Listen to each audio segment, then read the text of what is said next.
Hey, welcome to Beer Christianity. My name's John T. I'm Laura. And I'm Malky. Sorry, we should try that again, but just more like James Corden. Just a little bit of silence before. Hello. Welcome to Beer Christianity. I'm John T. I'm Laura. And I'm Malky. Have we already started off on the wrong tone? I feel like. Yeah, definitely. We've gone in hard. I have no idea what that was a reference to. There's a thing with Limmy. This well, you should explain it, Malky. You're more of a up on the Limmy stuff. Well, it's a TikTok Jonty shared from Limmy reacting to James Corden's introduction for his late night show where he's breaking the news of the Queen's death to his audience. Just a really long pause, silence, and then he's got this look on his face that Limmy just says he's loving this. We've got a summer. So anyway, this is the first episode where since Queen Elizabeth II has died, somebody posted something fairly soon afterwards saying they'd been told off for saying died and not passed, and things got weirder pretty much progressively from there as soon as the announcement was made.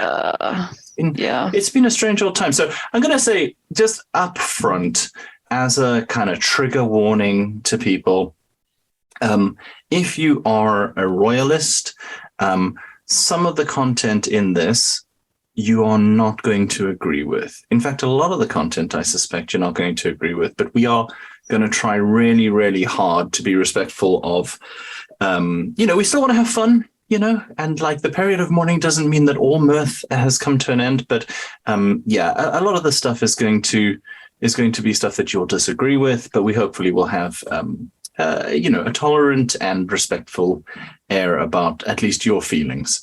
And I think that's the aim here. So we hope that we could maybe, if you're a hard royalist and you can't understand why people aren't, weeping and gnashing their teeth, maybe by the end of this, you will understand why. If you're an American, as a lot of our listeners are, and you're like, I do not understand what is happening over there, then hopefully this will give you a better picture. And if you've been feeling a little bit alone and a little bit kind of alien amongst your community, if you are in Britain or in the Commonwealth over this last week, then maybe you'll feel a little bit comforted that other people are thinking what you're thinking. So that's kind of a broad overview. So, you can listen or not listen, basically. It's also worth saying, I think, how when we're recording this, because this is the Thursday, so it is a week since the news broke. Almost exactly. A week since the news broke. And things have been a bit crazy. It has been very strange. So I know, strange for us, we've got an actual bullet point agenda. We've got a structure, guys. Everything is changing. It's very strange time for all of us. Straight from the off, I'm going to hijack the agenda. I just ignore it completely. You see, everything's falling apart. It's the apocalypse. Nice. Well, that could refer to Liz Truss, so it's fine. Yeah. To be fair. Sorry, Malky, go ahead. I wanted to ask each of you what your reaction was. Try and remove yourself from the madness and the context. If we did live on a normal island, how would you have responded? So not how we did respond, but how would we have responded if we lived on a normal island that didn't have a monarchy? Because I would have been confused. Lucky, this is why we wrote an agenda. What are your thoughts? What are your thoughts on a fictional queen? Imagine a completely different scenario. Just use your little brain. Right, and imagine how you would have reacted to that imaginary scenario. We're opening the podcast with a thought experiment. Hey, this isn't Nomad. I don't know if they do that. It's the kind of thing I imagine they would. They seem serious. Nah. Okay. They're silly. Anyway. Yeah. Trying to set aside for a minute all the crazy reactions of the BBC, etc. What would your feelings be? I feel like as it was all breaking, I was very much the spirit of that clip from Gavin and Stacey of like, it's all the drama, Mick, I love it. I was very much like, I was kind of it was just a weird thing. It was a weird experience. We all knew it was going to happen, and I think as I kind of a recovering royalist, a deconstructing royalist at the moment, it was a bit like, oh, this is something we all need to be aware of. Everything's kind of stopping and something big is happening. I think as well, in a lot of ways, when the news was breaking, I did feel quite bad for the Queen as a person, in that the way that it was reported, I don't think was actually particularly respectful in a lot of ways, in the way they were talking about her as a person, like being like, oh, well, we've all seen how her condition has deteriorated, or we've all seen how much weight she's lost over the last year or something like that. And it's just, that I just comments that I didn't find particularly necessary, and that, like, she's a 96-year-old woman, just let her get on with it in that respect. But I think since that has passed, I think since we've had conversations about things, I think since I've kind of grasped everyone else's reactions, I mean, I think I found myself getting more and more frustrated at I have to assume performative mourning and the toll that it takes on normal people's everyday lives and the expectation on people's everyday lives. And it's difficult to actually see. I mean, not that difficult, but I feel like it's kind of difficult to hear what is people's actual like opinion on whether or not they should be in mourning or being respectful, and whether it's an expectation that they should be in mourning, and it's all kind of it's difficult to know how much of it is performative and how much isn't. That being said, there is currently a queue about 4.5 miles long to go, and I don't know if it's still 4.5 miles long, but you have to assume a lot of that is not performative to go and see the Queen lying in state. But so sorry. So for me, oh, for fuck's sake.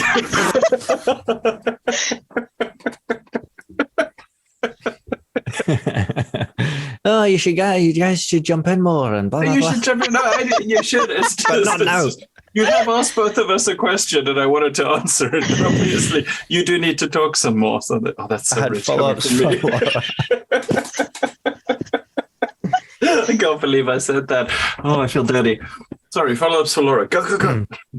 So you say deconstructing royalist. Tell me more about that. Like, were you more into the monarchy and recently not so much?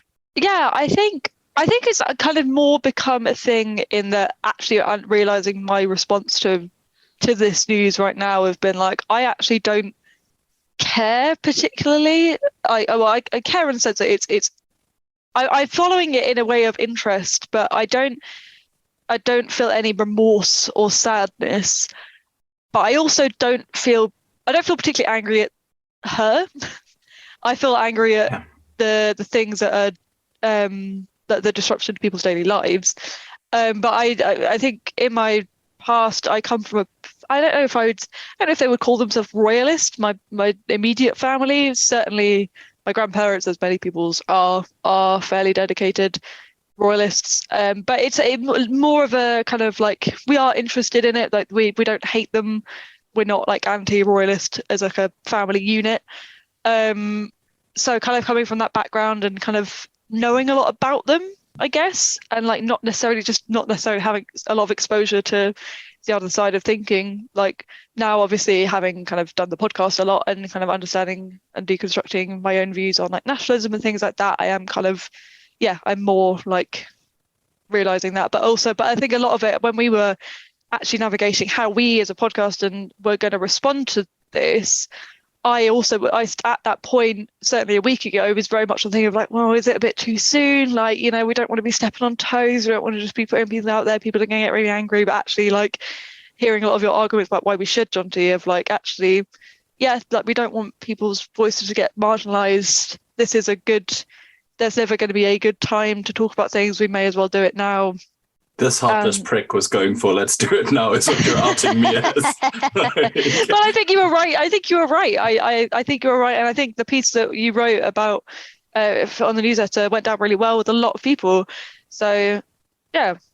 It has to be said, everybody. Not everyone. But I think the people it has gone down well with have really appreciated it. and really appreciated the sharing of views in a calm, understanding manner, not in a way of like, we should be angry about this, we should just be poking fun at it, but actually of like, I don't really understand this and this is why, and I think it's very reasonable to not understand it and talk about it. And I think, the immediate shutting down of that, any kind of argument of that ilk, is very dangerous. Well, that was the reason why I wrote it. And if you haven't read it, if you're a listener, it's the Beer Christianity Substack newsletter. It was fairly soon after the Queen died, and I was just hearing a lot of stuff that I was finding very worrying in terms of tone. This was before there were any protests or any of that kind of stuff, and just sensing a tone of shutting people down if they said anything even vaguely, I don't know, unpatriotic, unroyalist, and at the same time seeing a lot of people who I was really surprised by, who were sharing tributes to the Queen and, changing their profile picture. And I mean, I'm talking socialists, seeing a lot of Christians, and we're going to talk about all this kind of stuff as well, just in terms of the tributes and what they meant to us. But I just wanted to write something so that people who are feeling like me did not feel so alone. But So I guess what I was going for is, like, imagine it's the day before the Queen was announced as dying. Like, how would you have reacted just in yourself to the news? I think for me, I would probably have, outside of all the kind of stuff that's happened since, and if I was in, if none of that stuff would have happened, I'd probably just be like, oh, that's a shame for her, and some affection for. I remember watching The Trooping of the Colour with my parents, which now I'm like, what a horrific militarist, fiasco. But, it was pretty cool if you're a kid, lots of soldiers, lots of colours, lots of, But I have to say the same can be said of any parade in North Korea. So, and I think that's the thing, is I really like that spectacle. And I was told to feel a part of that somehow. As an English-speaking white South African, this is your culture, this is your heritage. So I guess a part of me would have gone, oh, that's a shame. That's the end of an era. That's quite important. I think even I have really deconstructed a lot of this a long time ago. Even I felt like, oh, that's important. And I think that's one of the things that really bugged me, because what actually happened was, I had no idea that it was happening because I've been avoiding the news because it's just too depressing. And Liz Truss, aside from, the fish face that is just hilarious whenever she kind of makes a point and then stops and stares around like somebody's giving her advice in an earpiece that she can't fully hear. I'd just been avoiding the news. And so I was talking to a friend who was recently horrifically bereaved in terms of losing a really close family member. A real personal loss that somebody has suffered that was a genuine shock, not the death of somebody in their 90s, the death of somebody quite young. And this person said to me, oh, have you heard, they reckon the Queen's going to die soon. And my response was just, this country is going to lose its fucking mind. And I was not wrong. And that was my main concern, was the country is going to go absolutely insane, because the Jubilee, I was talking to somebody because I don't think I was a particularly convinced Republican. Like, if somebody said, do you think you should have a monarchy? I would have said, nah. But did I hate the Queen? Not particularly. Did I, and I realize there's a lot of people who are doing decolonizing work who are saying you should hate the Queen, which I think is a perfectly legitimate position to take. But if I'm honest, didn't really have strong feelings and thought, of all the things that are unjust in this world, monarchy, really, we've got bigger fish to fry. Corporatism, is way higher on my list. There's so many people higher than royals. This week, I think, has really pushed me over the edge into, I am definitely a Republican. And it's just it's the pressure to mourn. It's the silencing of any dissent, and it is the willful ignoring and silencing of any kind of honest narratives about the institution, and about our place in a society. that also has a king or queen. I just they've pushed it. Interestingly, I was mentioning this to a friend of mine who said, "Oh, the Jubilee pushed me over the edge." So yeah, and I think for them it was having their children indoctrinated into loving the Queen, and they were like, "What? This is unacceptable." And seeing it, in churches and that sort of stuff, which, I just couldn't go to church this week. I was just like, I can't bring that much bad feeling into the room. For the sake of the other people, and for me, I can't, because I will see it as idolatry, and I just won't be able to participate. So, yeah, that's a long answer to your question and not what you asked, but yeah, yeah. well, I mean, partly, the fact is, I was like, that's a real shame for her. Yeah. But anything beyond that, I think is, I find it very hard to understand. I think, my reaction was like, it's only since after I've kind of reflected, but it's partly made me think of the death of David Bowie. And for some people, he meant a huge amount, who grew up with his music, or, his music came out at a really important time, or made them be able to express themselves or touch them in some way, and they invested a lot in that, so it was a huge and powerful and emblematic and symbolic thing, his death. Whereas for me, I could see that, and I'm familiar with some of Bowie's stuff, but that just wasn't, that's tragic and stuff, but I didn't have the kind of personal investment. Yeah, and I think the Queen's death felt similar. I think you loved her early albums, but the recent stuff just hasn't actually stood up to it. If we're honest, it's mostly riding on the coattails of the early recording legacy. Yeah, and I'm just aware of she's got a cool couple of photos of a lightning bolt across the face. That's the main thing. Yeah.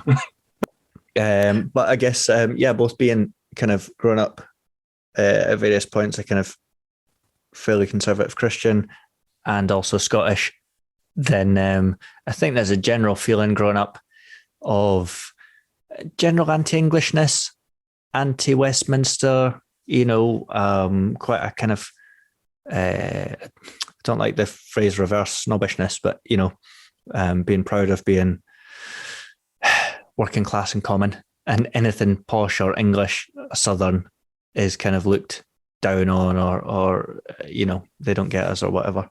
But then made more complicated by the fact that you're a Rangers fan, and that's a whole other layer of complexity in Scottish life, right?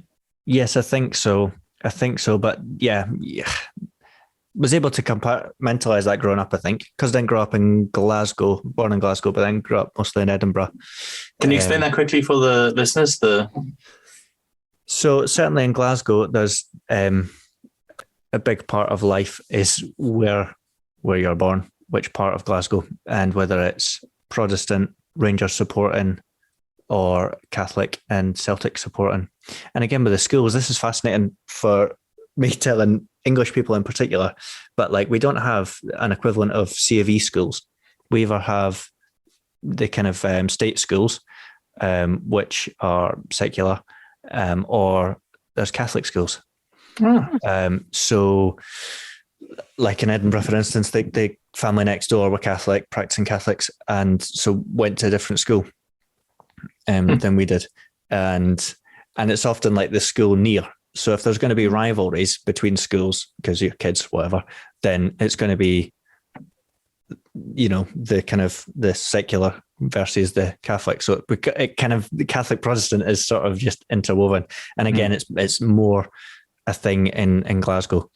It's more just really intertwined with identity and related to the Troubles in Northern Ireland, and all that. And so then expressing itself in football fandom, then it's in all the songs, lots of references to various wars through the years and Troubles in Northern Ireland. And Rangers is pro the crown and pro Britain, and in a sense pro England. Is that taking it too far? Whereas Celtic is more Irish, some England flags, but yeah. Yeah. So weirdly, you wouldn't see many Scottish flags at a Rangers Celtic match. Maybe latterly in the Celtic end, because they kind of were recently in this sort of independence referendum. Celtic took the kind of pro-independence stance, and Rangers fans were pro the union, which is wild because it's a soccer team, guys. But yeah, just all your paraphernalia, whoever your local team is, if it's MK Dons is a bad example for those who are into football, but I'm in Milton Keynes, then you would decorate your room in those colours, you would wear those colours, whatever, you would have the kits and stuff. So, but just by doing that, if you're a Rangers fan, then it's blue, white and red. And the flag's going to be a Union Jack with Rangers written on it. And if you're Celtic, it's going to be the Irish tricolour, and their colours are green, white and gold. That's fascinating. It's wild. That's so bizarre. Yeah. And so a famous slogan of each team is either F the Queen or F the Pope. I can't believe I blanked out F. Yeah, in this fucking podcast. Beer Christianity, guys. Kept the sectarianism. We don't actually feels swear on much this worse. podcast. It feels much worse. I am actually super glad you did, because just having that clip of and yes, Malky from Beer Christianity saying, honestly, either of those things is not great. So I'm glad you said F. That's fine. We can keep fine. that. Yeah. See, I knew it was intuitive. But yeah. I mean, this is all stuff that I'm aware of and able to explain as an adult, but as a kid, you kind of don't. Yeah, we didn't really, imbibe that or pick that up. And there's a colloquial Protestant means secular or means atheist. Amongst, I just remember this at school. That was kind of the perception. This kind of Catholic is religious and sort of Protestant is non-religious. But obviously that's a mistake, but that's kind of how it's perceived. Bizarre. So you were saying about the idea of it was kind of like David Bowie passing. You see, you have to say that with respect. And I think that's a great way to think of it, in that that's about what I can get. And understand, I was obsessed with David Bowie. The first album I ever bought was David Bowie. There was Aladdin saying, he was the first man I ever had complicated feelings for. He was the first person who ever made me think, what is gender really? And just super attracted to all of that kind of androgyny stuff. Was obsessed with all the albums, knew all the lyrics, was just a big fan. And when he died, I was like, oh, that's really sad, And if somebody had come up and said, "Ha, he's dead, screw that guy," I would have been like, it's mean. Yeah. Which is, I think, why I really wanted to avoid that, and kind of taking away what people think. But even with that kind of connection that I had to him, it's just a person, hey? And it's a person I didn't know. And I think I found that really, really confusing to watch the people who really did care, the people who, and I'm not talking about lunatics who you meet online who, for all you know, are eating packing material and snorting coffee grounds or whatever it is that makes these people go insane. But I'm talking, how you think that about people. For instance, when they disagree with you online, you're like, oh, I know what you're doing. I'm talking about people who I know and like and respect, who were posting really heartfelt, "Damn, lady, we're going to miss you." I'm like, I genuinely don't understand that level of caring. And I'm okay with it. I'm okay with not understanding. I don't understand people who like football, and who genuinely care when their team loses. And I think, Malky, you said this to me quite early on. You said, it's kind of like, when my team loses, I am genuinely sad, and it would be a shitty thing for somebody to do, to rub that in my face and laugh at me about that. But I am aware that it's not a real loss, Or, I mean, it is comparable to various tragedies, so there was an Ibrox disaster. I think a lot of teams have had them at various points, where a number of fans were crushed and killed on New Year's Day. Pretty horrific. Similar kind of thing to the Hillsborough disaster, although not on the same scale, I think. Don't want to get that wrong, but I don't think numbers wise. And therefore that'll be like for my dad, that's huge. There's a huge sense of identification with that in particular. Whereas if that happened at Celtic Park, like that would be sad. And actually, you do see great moments of kind of reaching across the aisle. Celtic fans would pay tribute when real tragedies like that happen. But it's mostly, relatable to the Rangers fans, because it's one of ours. This is our people. These are our people. And I think this is the thing that has been bugging me, even with because we'll come on in a little bit to the insincere, performative, competitive mourning, but even in the sincere stuff, I think there has been a misguidedness.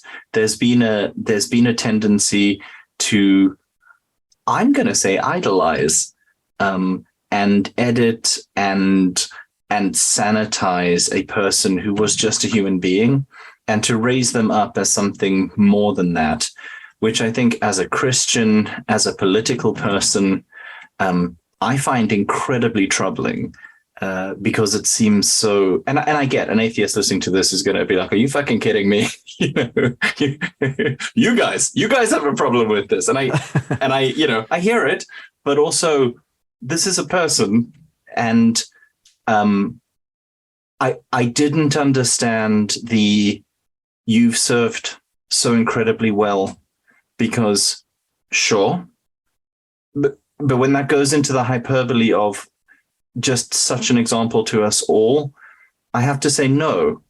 Most people have to work a job. Most jobs are harder than that job. And the explanation, the defense of that line has again and again been, she didn't have to do that. And yet she did. She didn't have to work so hard, and yet she did.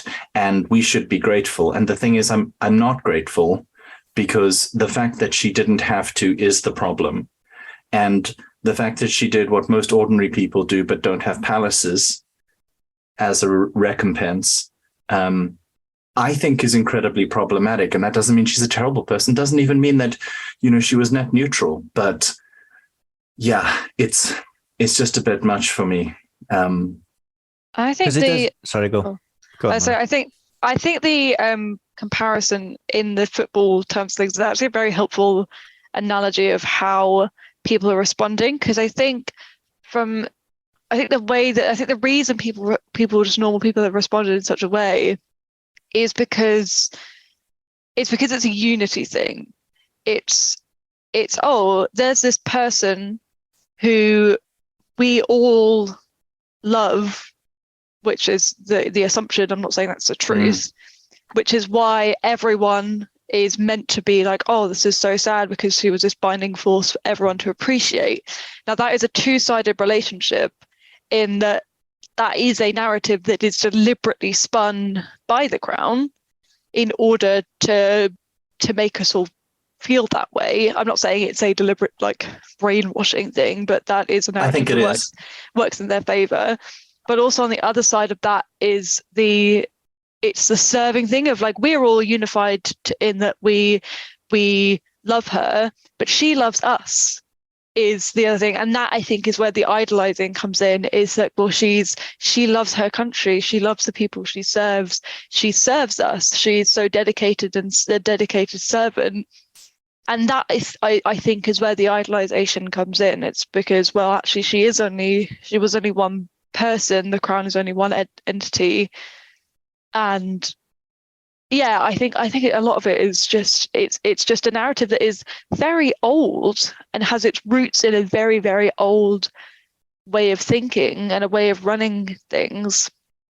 And and that I think now that we're in a different time and people are kind of realizing these are just normal people, I think that's why it feels so weird to a lot of people. And I think if you kind of try and deconstruct and look beyond the narrative that we have all been led to understand, you kind of realize how odd it is. It's not a million miles away, again, from North Korea. And I know that if you're a monarchist listening to this, you're going to find that really offensive or and no, maybe not offensive, but you're going to think that sounds ludicrous.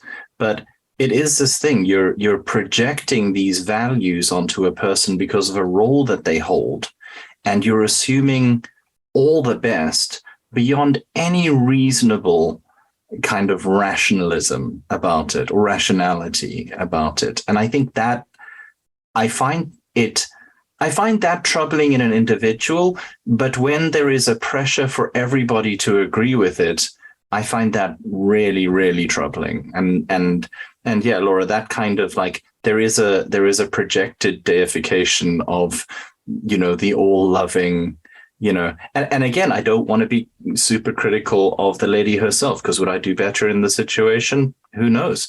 But there wasn't a move to sell off the wealth and give it to the poor.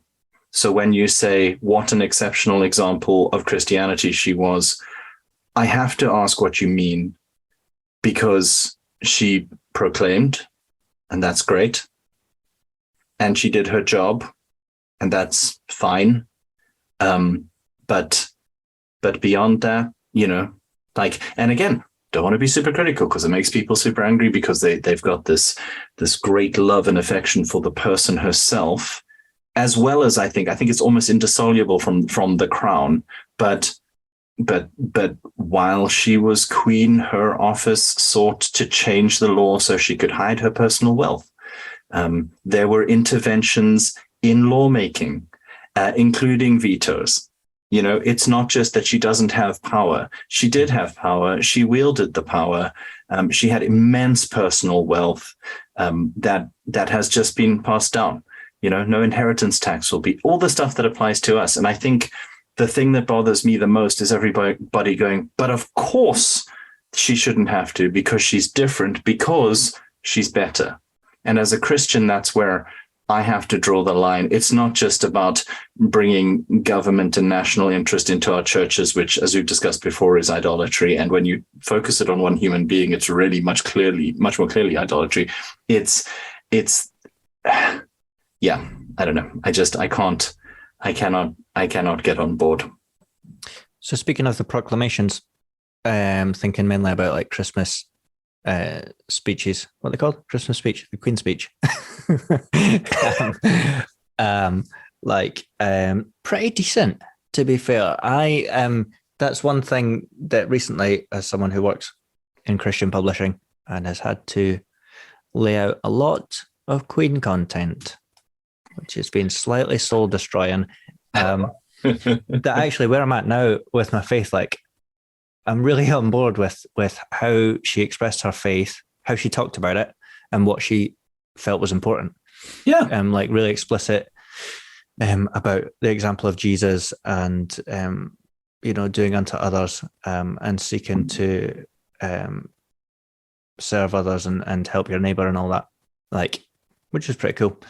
But yeah, I think I've not been to many funerals, but one I did go to, I remember the minister talking about, there was part of it that's no one's perfect, and she wasn't. There's a tendency to paint people a certain way after they die, but I'm sure, and then went on to list her various all her character defects. No, I'm joking.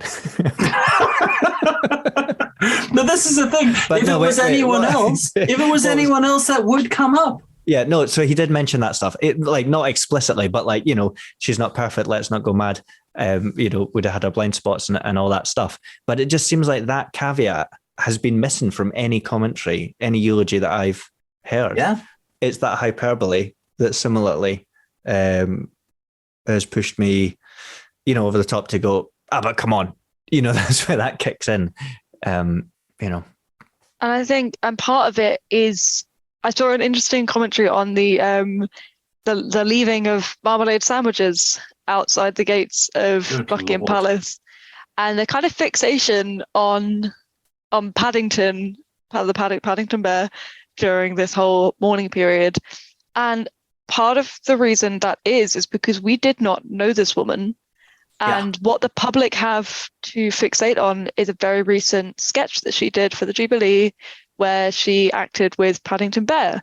And that has been like transformed into an actual perceived personality trait of the Queen, and people are responding and mourning as such. And it's a kind of it's again the narrative, the myth that is spun of you love her, she loves you, but and this is a literal cartoon bear that has no actual relation to her life before that, virtually. I mean, she may have been a fan, I have no idea, but it's definitely not something that ever came up in my understanding of it. It's just and that's lunacy. The point. We don't know.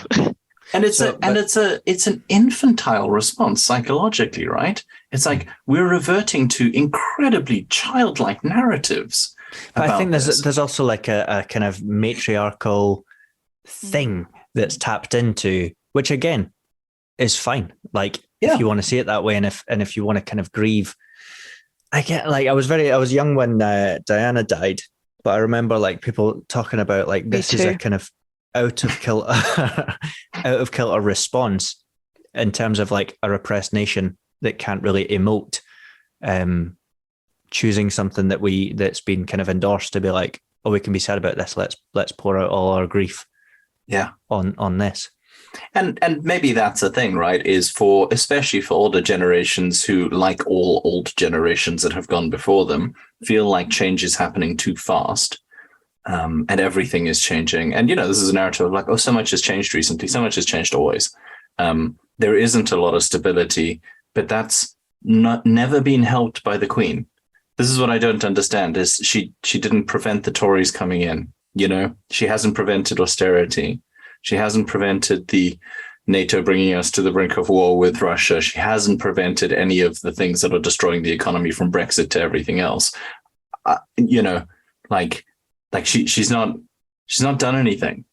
Actually, she's not. But she's been there, and part of it is not. I mean, playing devil's advocate. Apparently, it's the longevity. Most of the country has only ever known her as a queen. Like very few people at this point knew her before she was a queen.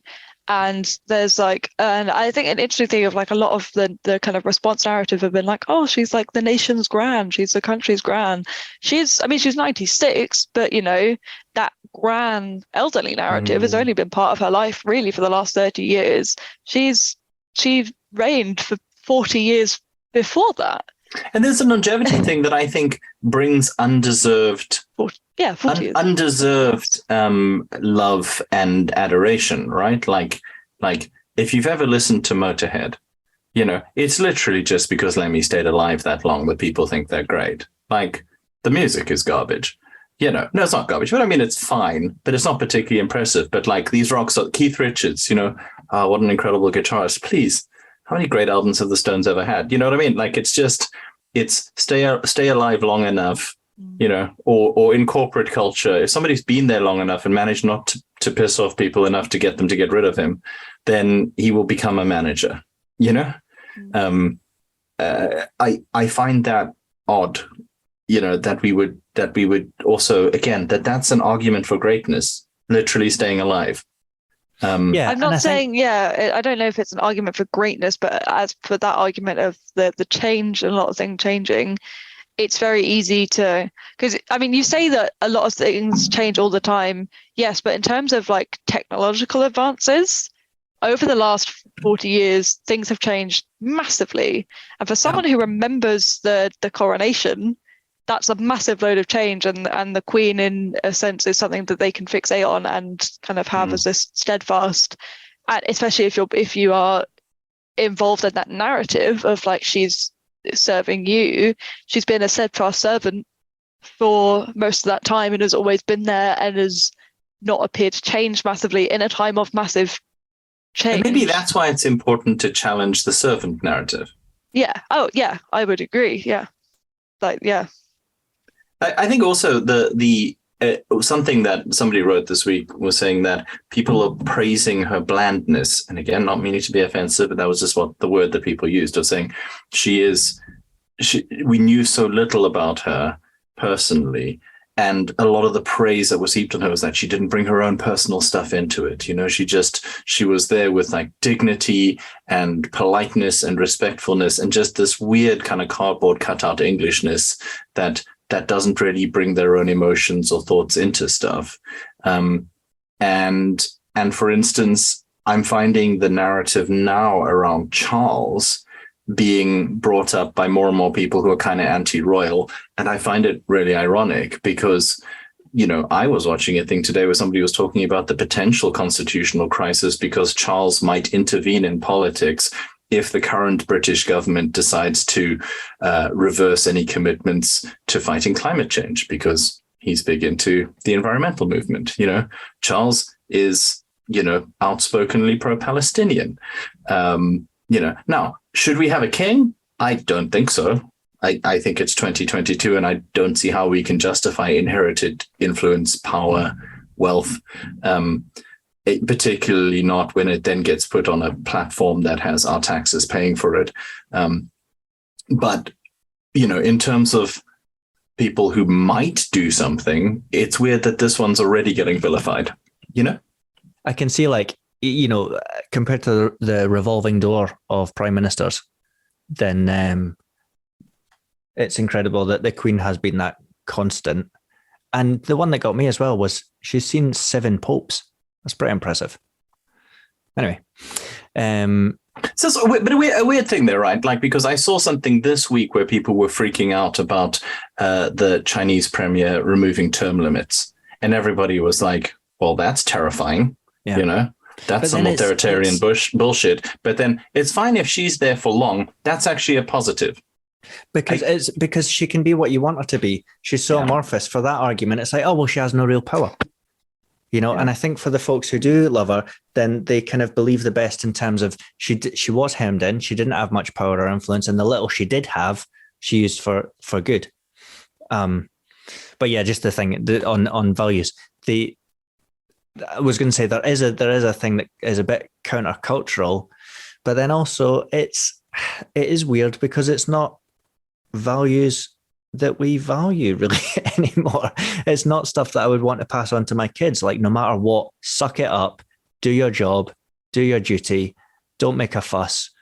It's like, don't bring your own wants into it. I think that's really damaging, you know.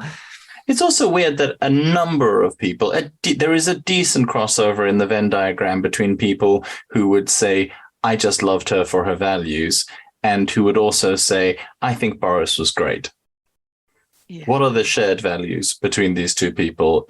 Between, anyway, the imagined, you know, incredibly righteous Christian Queen and Boris Johnson? Like, what are the shared values? Except Britain is best. Except hierarchy, aristocracy, monarchy, class system, and I would say in this country, caste. These things are what keep us stable. That's a terrible crossover to like. Anyway, we haven't asked this question because it is Beer Christianity. What's everybody drinking? Laura, what you drinking? I just spilled it on myself. I'm drinking water because I got jabbed with yellow fever today, and so I'm taking it easy. But it is out of my Greenbelt cup. Yay! If you haven't listened to our Greenbelt episodes, you should do so now. But finish this one first, and then don't do it now. Don't do it right now. At some point. Yeah. And also, we still have Greenbelt coming up, more content. We've got Brian McLaren, we've got Leroy Logan.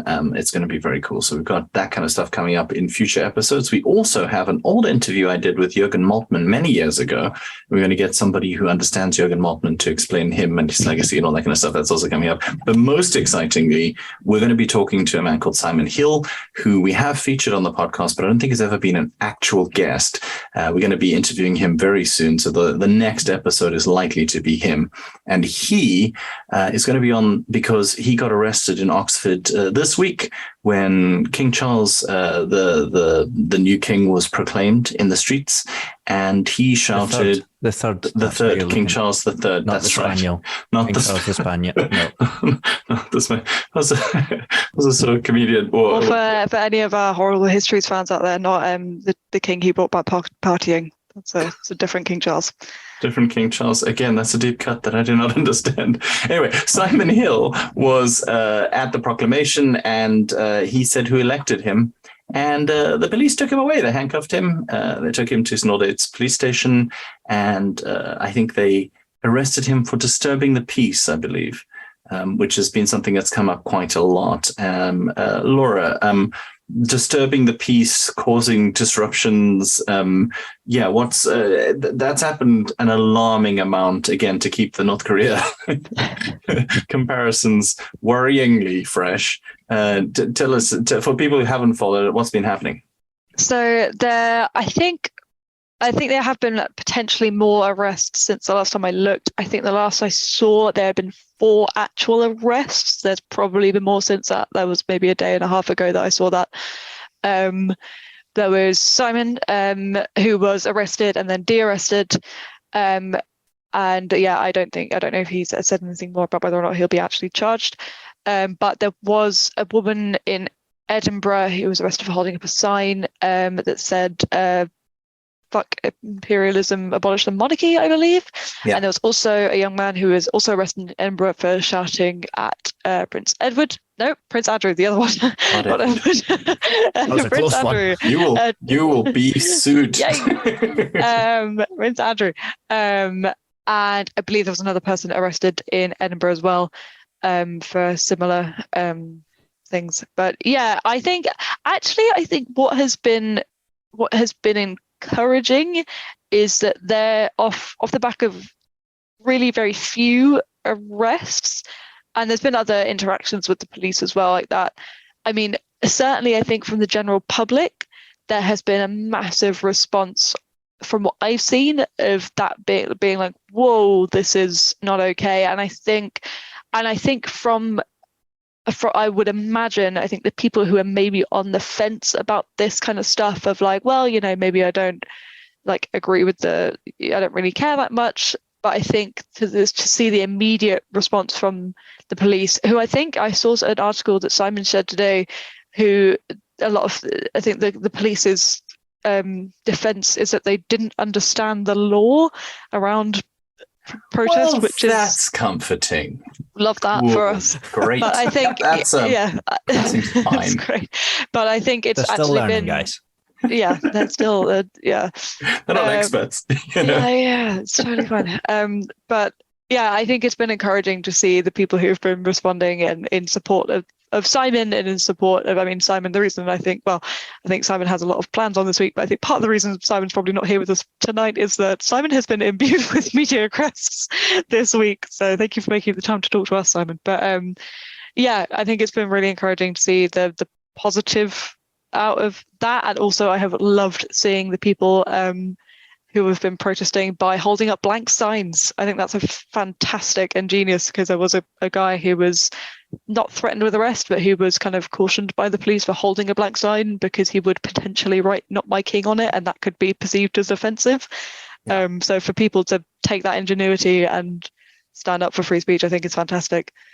And in terms of comparisons with regimes who may not be friends with Great Britain, that was a famous thing that went viral when Russia invaded Ukraine. A guy was arrested, a Russian guy was arrested with a blank piece of paper because it was like the implements that may cause a fuss. And this was, universally condemned and shocking. Mm-hmm. But that's literally happened in Britain. And I think the thing that a lot of people will say is, but look, our democracy is functioning because people complained and then we haven't seen many more arrests. Sure. How confident would you have been after you had seen those people cautioned that you wouldn't get arrested? And if that was a risk for you, would you have done it? This is what authoritarian regimes do often, is they make examples and they make you uncertain. That's part of how you put a chilling effect on protest, is by making you uncertain as to whether you'll be safe doing it. I think that's, I still find it horrifying. Because that was your response, Jonty, when I was kind of saying, well, like thinking about similar things. Maybe is this an isolated incident where, if heavy-handed police, they arrested them, they didn't charge them. But as you were talking about, that can be a tactic.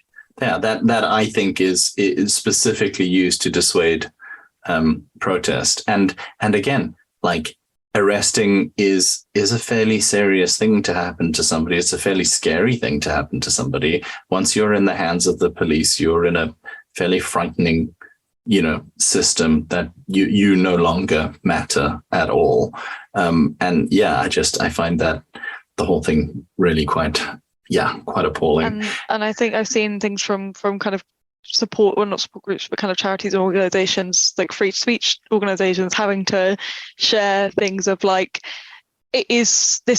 understand the law around protest. It is a legal right to be able to protest. You do have a right to do that. But like the act of having to do that, to actually be like, no, like you are able to do this and it's not like against the law to protest the monarchy, is a worrying thing to have to tell people and like convince people and on both sides of it. That you can disagree, because I certainly sympathize. Like, I wouldn't have, maybe because it's a lack of bravery, but I wouldn't have shouted at a funeral cortege. That's one of those words that, like, I hear say, I don't know what a cortege is. I think that's one of those things with flowers when you go to the prom. Isn't that what it is? Is that not one of the vegetables? That's like a cucumber. Right. Yeah, it's very similar, but yeah, a guy shouting because Prince Andrew was walking behind, was part of the procession, and he was like, excuse me, do you not have some sex crimes to answer for? Fucking hell. But so there's a sense in which people are grieving. There is a casket going up the street. Like, yes, to be able to hold intention, I wouldn't do it, but someone shouldn't be bundled in a van for doing so. And also, I think there's a very reasonable argument to be made that if my taxes have paid for your life of luxury, and if you are living that life because you are a symbol of my government in a country that claims to be a democracy, then you become fair game. Maybe not morally, but definitely legally. Like you don't. I paid for everything you're wearing. And the Maybe thing, not. I think, It's inherited wealth, but we can probably. I mean, we'll probably end up chatting more about this with Simon next week. But I think the thing about his particular situation was it was not a direct attack on the person of either the Queen or a member of the royal household. It was simply asking who elected him, and that was enough. And that's a basic democratic thing. And it also had nothing to do with the funeral. It was about the proclamation. Yeah. So that's very Do not step out of line is the message that you get. Yeah. Do not step out of line. This is how it works. And I've listened to callers on some kind of talk radio stuff coming in and just saying, but be reasonable. Of course, it's not the same. If you went to a Republican gathering and you said, God save the king, that's not disturbing the peace and those people shouldn't be arrested. And when the interviewer says why, they say, well, just, be reasonable, have some common sense, because there's just this thing that's kind of built into you, like when I encounter that sort of thinking, I do think, am I in a compound of a cult? Is that what I'm?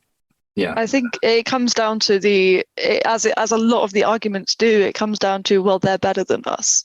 It's what it comes down to, and we cannot threaten the idea that they're better than us. Because but I think that's not even. I think it's. Yes, I do, but I think that's unarticulated and unkind of thought through. It feels snobbish to say, but I think it's kind of that assumed of just imbibe this idea. You can't do that. That's disrespectful.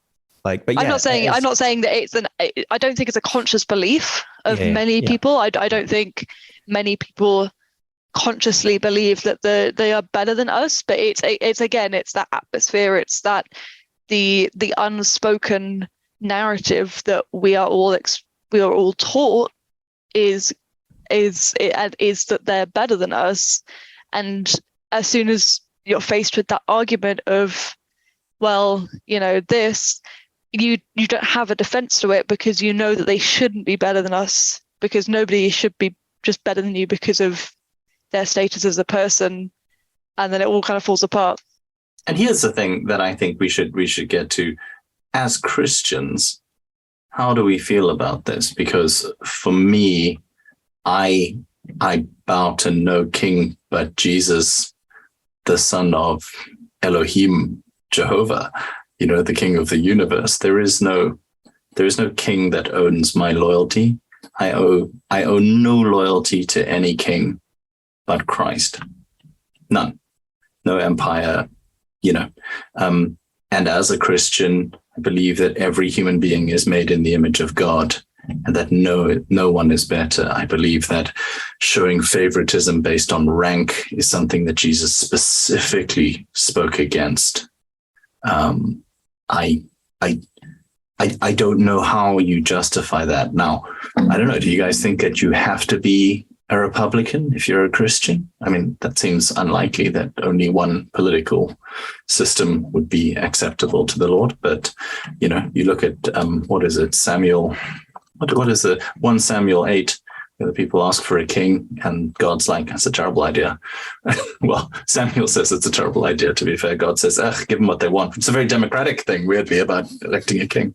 I think it's been interesting, again, I think seeing the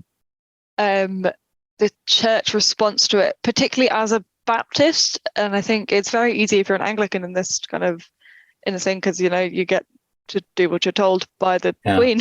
You guys get what you pay for, sorry. It's easy. And it's easy to kind of know how to respond to it in that sense. Whereas in a Baptist sense, it is more complicated, because a lot of, by definition, I owe no loyalty, but just culturally, there is still so much of that I think has been a struggle, because I think there has been an expectation that you will just respond to it because it is culturally the thing to do, which I struggle with, and I don't think is right, and I don't think we need to draw attention to it. I think it's fine to just let it lie.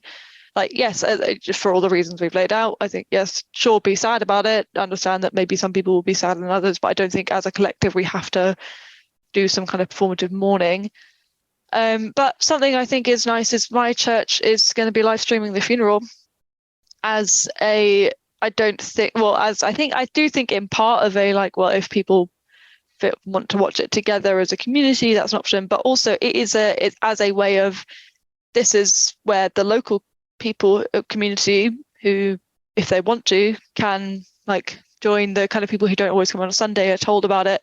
And it's an opportunity for witness, it's an opportunity for people to come to the building and share a community together, which I think is nice. Now, we spoke about this, John T. This is, as far as I'm aware, I think they may have done something for the World Cup as well, with similar ilk. I'm not entirely sure, but this is not a common occurrence. It's not as if they do this for every kind of major event. The tsunami, of 2005, did we all gather to watch the coverage of that, since hundreds of thousands of people lost their lives? And the answer is no. And that's partly because it wasn't here, partly because we felt no real connection to them, and partly because they weren't as important as this one person, which is that thing that news, and I don't blame the journalist, I think they're on the spot there, but they were like, we were talking about the cost of living crisis, but that all pales into insignificance now with this news, which is like, I don't think they meant it. They apologized for it, but it is a perfect encapsulation of how the media has covered this, which is everything else matters not a jot,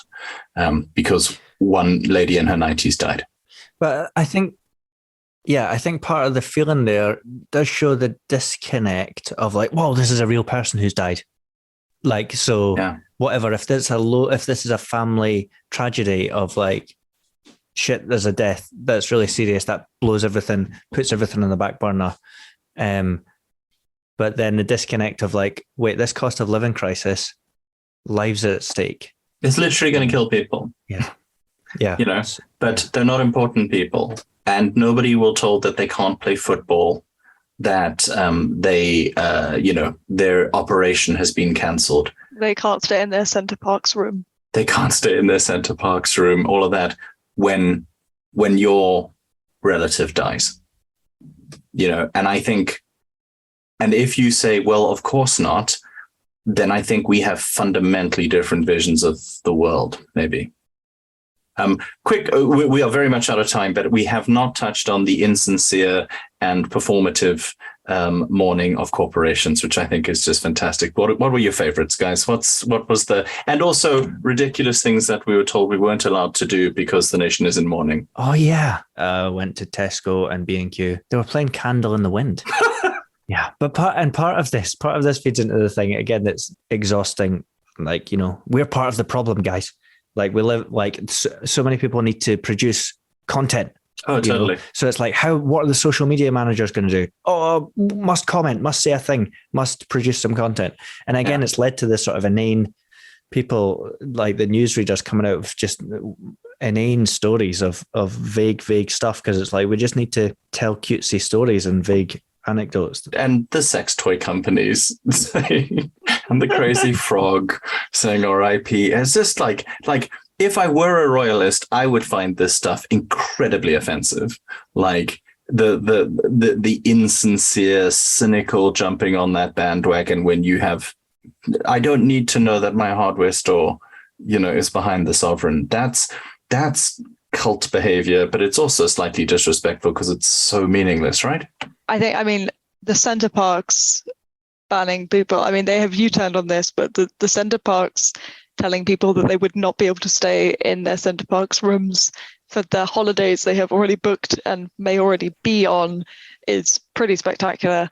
But I think something I saw was interesting was, again, that Christian organizations, not Anglican Christian organizations, changing their logos to black and white, taking down their entire homepages on their website and replacing it with just pledges for the Queen. I found, which again, you just need to be so careful. Like, you need to think back over recent history. Okay, what have we not done that for? And in the next couple of years, something like Grenfell, I don't know the numbers, but a lot of, people, many people lost their lives. It was a great tragedy. Did we do the same for that? Yeah. And again, you don't want to get into whataboutism. You don't want to get into competitive mourning and what can you care about and policing other people's caring. Yeah. I do. I want to get into Okay, sorry. Malky does want to. Right. Let's start a league table. What is cool? What is not? What's hot and what is not in mourning? Yeah. And is that too much? Finish your genuine thought there, John. Yeah, you don't want to get into that and policing that, because I think that is uncool. And I think we also need to be careful, because we were on the kind of left side of things, that just jumping up and getting into the outrage business is also kind of annoying and not helpful. And And I don't certainly on like a personal level of like individuals, I think it's okay to mock corporations for it, because CrossFit, for example, when did the Queen ever do CrossFit? I think it's okay to mock the Queen Elizabeth set that they released. However, like, we talk about individuals in this, and like, if there is someone who's genuinely saddened by this, I don't want to lessen the feelings you're feeling. I don't understand it. And I think it's worth thinking about why you feel that way. And I don't want people to see this as like us criticizing them and poking fun at their own feelings, because I don't want to do that. But I do think, especially if you are a Christian, I do think it is worth thinking about why you feel that way and coming to understand why that is. And if you can provide us with a clear and you think understandable reason for why that is, I'm open to hearing it. Like, I would, I'm happy to hear that thing. I don't know whether I will agree with it, but I feel like we're open to discussion. Yeah. And as a man who gets really upset and cries about literally nothing, I feel like I cannot judge anybody for caring about something that was fairly monumental in at least the cultural life of, their society. So, that's absolutely no judges on that sort of stuff. I also think it's very easy to jump in on they've called a bank holiday for the day of the funeral, and that's disrupting everything. And that's terrible because businesses will close. It's a weirdly capitalist narrative. People stopping for literally any reason is fine. You can stop work. Things can be disrupted. I think when you're having your health appointments cancelled, when they say it's because of we're showing respect for the monarch, I'm going to say I cannot believe that this person, who by all accounts was lovely, would want you to face more uncertainty about your cancer or your operation that you were facing. I don't think that's true, and I think maybe just pay the people who are going to miss their holiday day overtime. Give them some compensation for that. I think jumping on food banks that are staffed by volunteers because they're going to close for the day, and their logic is it's not because we're in mourning, it's because we don't work on bank holidays and because our volunteers, that's quite a lot to ask from them, I think is fair enough. You know what I mean? And again, the people criticizing that, what is your food bank that you're running doing? What are you doing with your volunteers? Because I like their way of doing it. And again, if that's going to massively disrupt people, I'm assuming that they're making plans for that. And hopefully, making it easier for the people who rely on that food bank. But if you're super angry about that, I just think getting super angry because King or Prince, whatever he was at the time, Charles, got pissy about a pen. I have cursed the name of the Lord because a login didn't work twice this week, and my mom hadn't just died, What's your excuse? Yeah, that's because I'm a prick. Yeah, I actually think my favorite example of this performative mourning is silly is actually they moved a horse race. They moved a horse race. I don't know if they cancelled it or if they moved it, but one of the things we actually do genuinely know about the Queen and her personality is she loved horse racing. It was her favorite thing, or maybe not her favorite thing, but she bloody loved it. So, do you saying moving that and saying, well, it's what she would have wanted? No, it's not. She bloody loved it. That I think is ridiculous. Similarly, the friend of mine who went to a mum and toddler group this week, and they had cancelled bubbles out of respect for Her Majesty. Yeah. Really? She would have wanted the kids not to have bubbles. What? I know, stop the clocks and all that, but my word, that's not a thing. Again, she's not a monster. I've been at these toddler groups. They're a blast. But there'll be some that is a lie. Person. Again, we need to call out the dishonesty in our society. That's performative parenting. that is tell the truth and shame the devil. Look how present a dad I am. I'm involved. Yeah, that'll no doubt be some poor woman who's thinking, "Whoa, look at all this societal pressure." Like they're women. Yeah. When I'm there, it's like me and one other dad. Okay. Yeah, and there's then still one other dad. Kids and mums, So just me and dad. Anyway. Did you think this was going to be the hardest thing to get through? Because I wouldn't have predicted that at all. So some nice person running a toddler group is trying their best, and this weird societal pressure of thinking, oh shit, must make a statement, must do a thing, must tone down the music, must wear black, or that we live in such a kind of mad culture that they think something like that's appropriate. Literal socialists cancelled strikes, which again, I wouldn't judge the unions. I would say that's a reflection of what our newspapers would have done to them if they hadn't.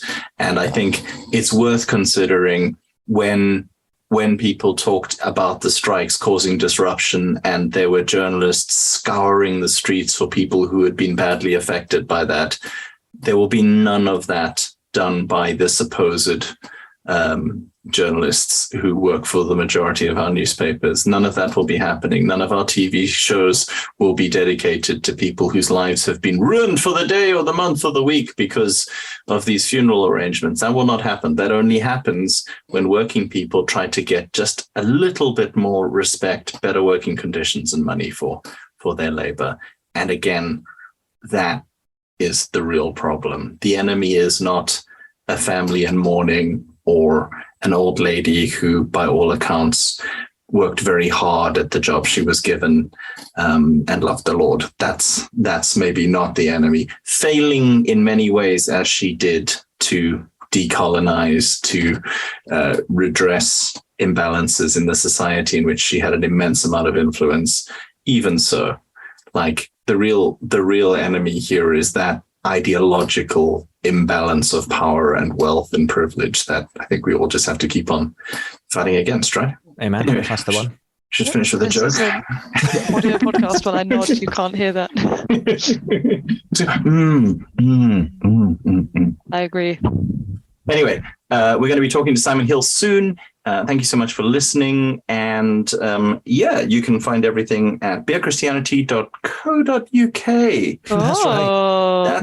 That's our new web address. I mean, it points to exactly the same terrible website, but we are making progress towards that. Whoa. We're also making progress towards giving the people who asked if they could buy shirts the opportunity to buy shirts, which I think that's the respectful thing to do. This is the first podcast that we've done where we've tried to sell merch. Yeah, it seems fine. In black, though. Yeah, in black, obviously, Yeah. out of respect.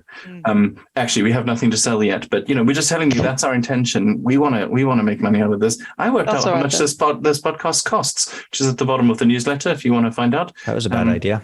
Is it? yeah, it was a terrible idea. Yeah, it's at the bottom of the newsletter. You should check it out. I read the newsletter. I did not see that. Sorry, Does Laura Malky. know that we're still recording? I don't think so. This is rich for me to say at any given point. She I do know we're still recording. That's as rich as me calling you out for interrupting talking over someone. Anyway, thank you for listening to Beer Christianity. You can find us on Instagram, on Twitter, on Facebook, though I do very little with the Facebook, but we've got a TikTok account. Laura and Malky now have the keys to all the socials, so they've been growing great guns at that, not posting anything, but really feeling that sense of power, which I think by is the really time great. this episode comes out, we'll have a great legacy of all social media posts. Also, of all the weeks to go, you know what? I think I'm going to dip my toe into corporate social, but no, do not. I think this is relevant, right? This is timely. I tried to make a TikTok. It broke. Oh yeah, you're going to do something about making jam. Yeah, I made jam out of your plums, Malky. Cool.